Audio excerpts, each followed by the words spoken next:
أعزائي المشاهدين، بنرحب بكم وهنكلمكم النهاردة في فيديو جديد عن مباريات الدوري المصري، عن الأهلي والمصري البورسعيدي وبلدية المحلة والمقاولين. بلدية المحلة بتفوز على المقاولين العرب في أولى مفاجآت الدوري المصري. بلدية المحلة بتفوز على المقاولين العرب بنتيجة 2-0 عن طريق عبد الرحمن سمانة وحسام أشرف. بس بعد كده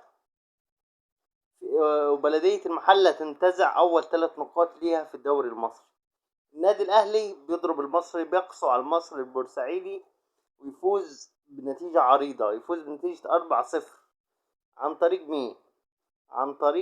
عن طريق كريم فؤاد، وعن طريق برضه رضا سليم المهاجم المغربي، وعن طريق بيرسي تاو اللي كان نجم المباراة، هو وإمام عاشور اللي عمل أسيستين.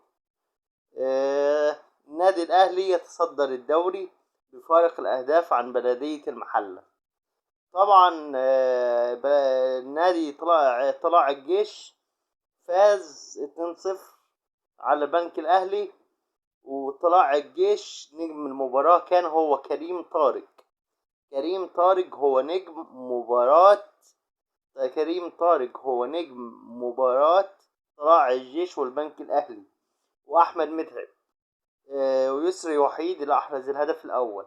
بس كان النجم بتاع طلائع الجيش هو كريم طارق، هو رجل المباراة، هو وأحمد متعب.